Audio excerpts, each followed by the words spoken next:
Hello दोस्तों, exam preparation YouTube channel पे आपका स्वागत है। आज हम स्टैटिक जीके की इस वीडियो के अंदर पढ़ेंगे भारत की जनगणना यानी कि सेंसस ऑफ इंडिया। भारत की जनगणना। भारत की जनगणना के अंदर हम वही पॉइंट डिस्कस करेंगे जो कि बिल्कुल स्टिक है, यानी जिनको कभी बदला नहीं जाया सकता, यानी हम जिनको बदल नहीं सकते, वही पॉइंट हम इस वीडियो के अंदर डिस्कस करेंगे।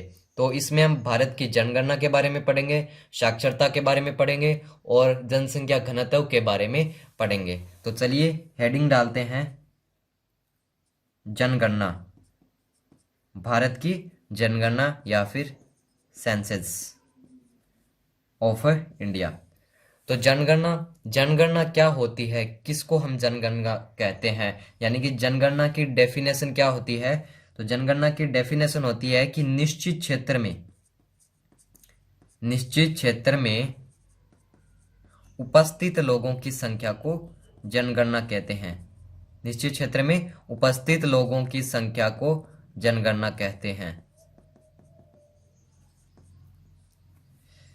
जनगणना की डेफिनेशन है कि निश्चित क्षेत्र में जितने भी लोग रहते हैं, जितने भी लोग उस क्षेत्र के अंदर निवास करते हैं, उसको हम जनगणना कहते हैं। तो इसका संचालन कब हुआ? तो इस जो जनगणना है, इसका संचालन कब हुआ? तो जनगणना का संचालन हुआ 1872 के अंदर। 1872 में लॉर्ड मेयो के द्वारा इसका संचालन हुआ।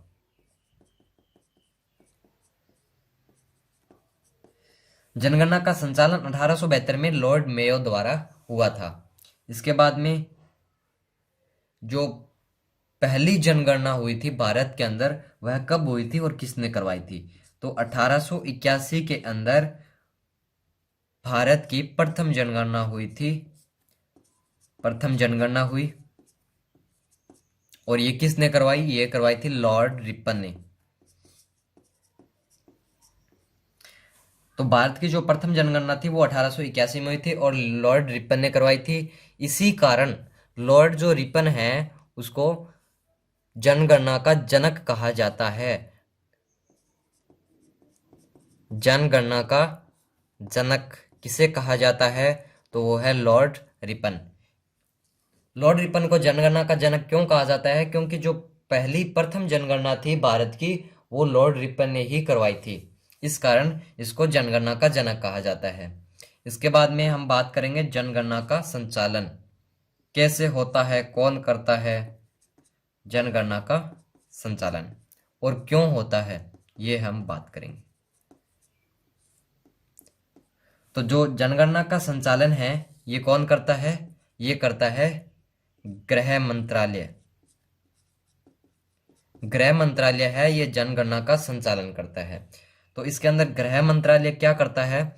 गृह मंत्रालय एक व्यक्ति को नियुक्त करता है, एक व्यक्ति को चुनता है या फिर नियुक्त करता है, जिसे हम, यानी कि जो व्यक्ति को ये नियुक्त करेगा, तो उस व्यक्ति को हम कहेंगे जनगणना आयुक्त। यानी कि जो गृह मंत्रालय जिस व्यक्ति को नियुक्त करता है, उसको हम जनगणना आयुक्त कहते हैं। और जनगणना क्यों करवाते हैं? तो क्यों करवाते हैं? तो आर्टिकल 256 के तहत, इसके अंदर आर्टिकल 256 में यह कहा गया है कि भारत के अंदर जनगणना होगी। यानी कि आर्टिकल 256 के तहत भारत में जनगणना होगी। संविधान के अनुच्छेद 256 में कहा गया है कि भारत में जनगणना होगी। उसके बाद में जो प्रथम जनगणना आयुक्त वो कौन था? तो प्रथम जनगणना आयुक्त थे, वो थे प्लाउडेन। प्लाउडेन थे प्रथम जनगणना आयुक्त, जिन्होंने गृह मंत्रालय ने नियुक्त किया था। इसके बाद में जो अंतिम जनगणना कब हुई थी? 2011 के अंदर। अब से पहले 2011 के अंदर अंतिम जनगणना हुई थी। तो उसका आयुक्त कौन था? तो उसका जनगणना आयुक्त था चंद्रमौली थे।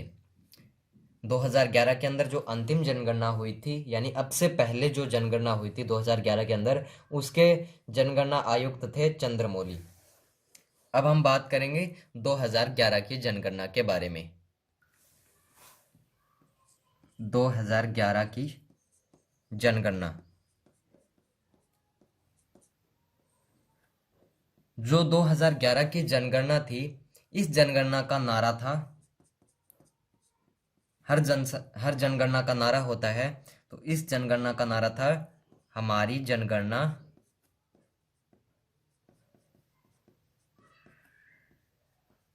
हमारा भविष्य।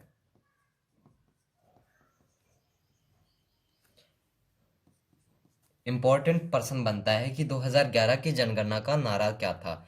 तो इसका नारा था कि हमारी जनगणना हमारा भविष्य। इसके बाद में इसका लोगो भी होता है। तो इस जनगणना का क्या लोगो था? तो इसका लोगो था कि हाथ में कंप्यूटर लिए हुए शिक्षिका। आपने एक फोटो देखी होगी कि हाथ में एक कंप्यूटर लिए हुए शिक्षिका है। तो वो जो लोगो आपको दिखाई दे रहा था, वो 2011 की जनगणना का लोगो था। इसके बाद में ये स्वतंत्र भारत की कितनी जनगणना थी? तो ये स्वतंत्र भारत की 7वीं जनगणना थी। और वैसे ये कितनी जनगणना थी? तो वैसे ये है भारत की 15वीं जनगणना थी।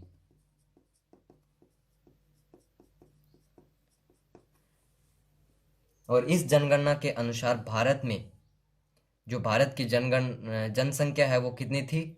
वो थी 121 करोड़। 2011 की जनगणना के अनुसार भारत की जो जनसंख्या थी वो 121 करोड़ थी। इसके बाद में जनसंख्या की दृष्टि से जो भारत है विश्व में चीन के बाद में दूसरा स्थान है। दूसरा स्थान है चीन के बाद में, यानी कि प्रथम स्थान फिर किसका हुआ? चीन का। इसके बाद में अगला पॉइंट आता है कि भारत के अंदर विश्व की 17.5% जनसंख्या निवास करती है। 17.5% जनसंख्या किसकी है? विश्व की। यानी कि विश्व के अंदर जो जितनी भी जनसंख्या है उसकी 17.5% जनसंख्या भारत के अंदर है। और जो भारत का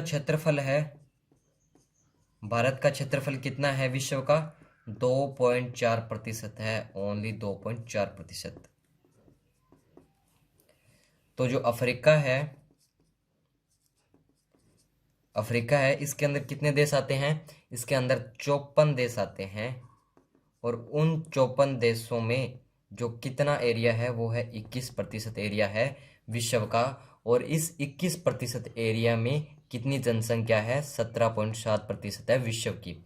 यानी कि अफ्रीका में 54 देश आते हैं और ये जो 54 देशों का जो एरिया है वो विश्व का 21% भाग है। और जो विश्व की जितनी भी जनसंख्या है वो यानी इस अफ्रीका के अंदर 17.5%, 17.7% है। और इसको हम भारत से कंपेयर करेंगे इंडिया से, तो इंडिया विश्व का कितना प्रतिशत है? 2.4% है, ओनली 2.4% है। और इसके अंदर जनसंख्या कितनी है विश्व की? 17.5%। अब आप देख लो, इन आंकड़ों से अंदाजा लगा लो कि इन 54 देशों के अंदर 21% क्षेत्र के अंदर 17.7% है, लेकिन हमारे भारत में केवल 2.4% में 17.5% जनसंख्या निवास करती है। इसके बाद में जो सर्वाधिक जनसंख्या वाला राज्य है वो है यूपी। यूपी के अंदर सर्वाधिक जनसंख्या पाई जाती है। सर्वाधिक जनसंख्या कितनी पाई जाती है? यूपी की कितनी जनसंख्या है सन 2011 की जनगणना के अनुसार? 19.9 करोड़। यानी भारत में सबसे ज्यादा उत्तर प्रदेश के अंदर जनसंख्या पाई जाती है। और सबसे कम किसके अंदर पाई जाती है? तो सबसे कम सिक्किम के अंदर। कितनी पाई जाती है? लगभग 6,10,000। सबसे ज्यादा भारत में उत्तर प्रदेश में और सबसे कम भारत में सिक्किम में। इसके बाद हम बात करेंगे जनसंख्या घनत्व के बारे में।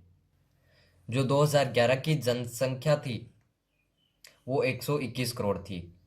अब हमने 2011 की जनगणना के बारे में डिटेल से पढ़ लिया। अब हमने 2011 की जो जनगणना थी उनके बारे में जितने भी मेन पॉइंट थे उनको हमने डिस्कस कर लिया है। अब हम बात करेंगे जनसंख्या घनत्व के बारे में। जनसंख्या घनत्व क्या होता है? जनसंख्या घनत्व, जनसंख्या घनत्व की डेफिनेशन क्या होती है? तो जनसंख्या घनत्व की परिभाषा है कि 1 किलोमीटर स्क्वायर क्षेत्र के अंदर 1 किलोमीटर स्क्वायर क्षेत्रफल पर रहने वाले लोगों की संख्या, रहने वाले लोगों की संख्या को जनसंख्या घनत्व कहते हैं।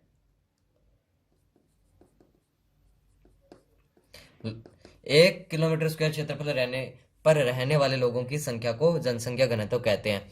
यानी कि ये हमारे पास 1 किलोमीटर स्क्वायर क्षेत्रफल है, तो इसके अंदर जितने भी लोग रहते हैं, यानी कि अगर इसके अंदर 16 व्यक्ति रहते हैं तो हमारा जो जनसंख्या घनत्व वो हो जाएगा 16 व्यक्ति पर किलोमीटर। तो इसके बाद में जनसंख्या घनत्व की डेफिनेशन आपको बता दी है। इसके बाद में जो हमारा अगला पॉइंट बनता है वो है कि सर्वाधिक जनसंख्या घनत्व वाला राज्य, सर्वाधिक जनसंख्या घनत्व किस राज्य का है? वो है बिहार का। यानी कि बिहार में 1 किलोमीटर के अंदर सबसे ज्यादा लोग रहते हैं।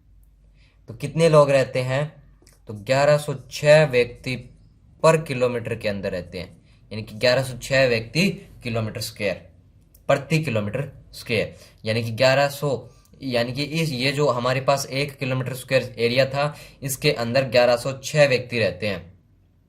तो सर्वाधिक बिहार का है जनसंख्या घनत्व, और सबसे कम किस राज्य का है? तो वो है अरुणाचल प्रदेश।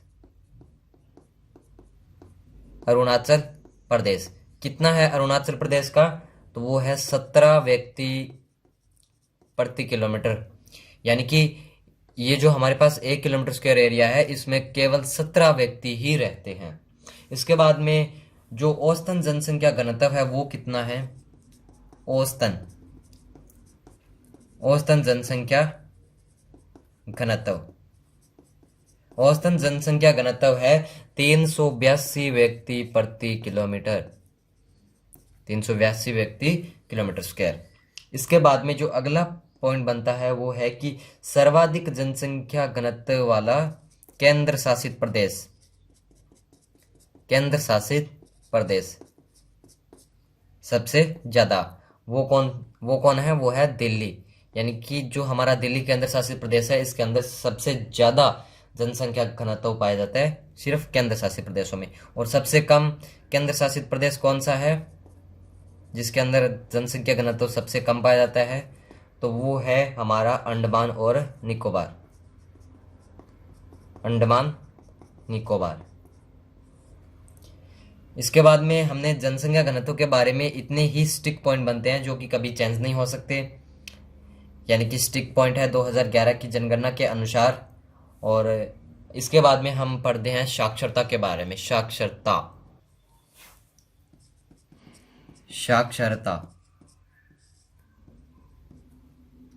किसे कहते हैं? साक्षरता यानी कि हम किस व्यक्ति को साक्षर कह सकते हैं, मान सकते हैं, तो उसके लिए जो शर्तें हैं वो क्या क्या है। यानी कि अगर ये जो शर्तें हैं पूरी है तो हम उसी ही व्यक्ति को साक्षर मानेंगे।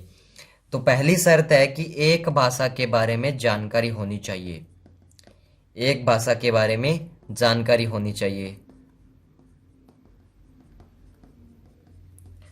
अगली शर्त है वो है कि 8 से 10 तक पढ़ा हो तो हम उस व्यक्ति को साक्षर मानते हैं। यानी कि अगर किसी व्यक्ति को एक भाषा के बारे में जानकारी है और वह 8 से 10 तक किसी भी कक्षा तक पढ़ा हो यानी कि मिनिमम 8 तक पढ़ा होना चाहिए, तो हम उस व्यक्ति को साक्षर मानेंगे।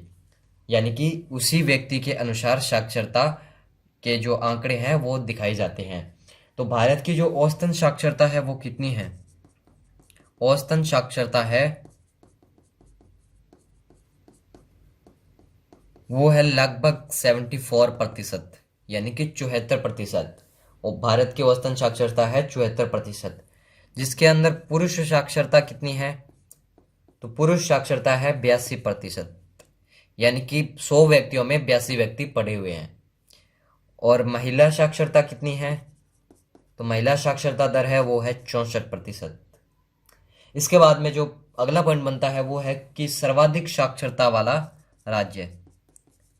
सर्वाधिक साक्षरता वाला राज्य, सर्वाधिक साक्षरता वाला राज्य है वो है केरल। केरल की साक्षरता कितनी है? 93% है। और सबसे कम साक्षरता वाला राज्य है वो है बिहार। कितना प्रतिशत है? 61%। यानी कि केरल के अंदर 93% व्यक्ति पढ़े हुए हैं, साक्षर है, और बिहार के अंदर केवल 61% ही व्यक्ति पढ़े हुए हैं। तो केरल की साक्षरता है 93% और बिहार की साक्षरता है 61%। तो आज हम इस वीडियो के अंदर जनसंख्या और जनसंख्या घनत्व और साक्षरता के बारे में पढ़ लिया। जिसके जनसंख्या में हमने 2011 की जनगणना के बारे में पढ़ लिया है। तो भारत की जो जनगणना है, जनसंख्या है, उसके बारे में इतने ही पॉइंट बनते हैं जो कि स्टिक होते हैं। तो अगली वीडियो के अंदर हम कोई नया टॉपिक लेके कुछ नया करेंगे, तो अगली वीडियो देखना ना भूलिएगा।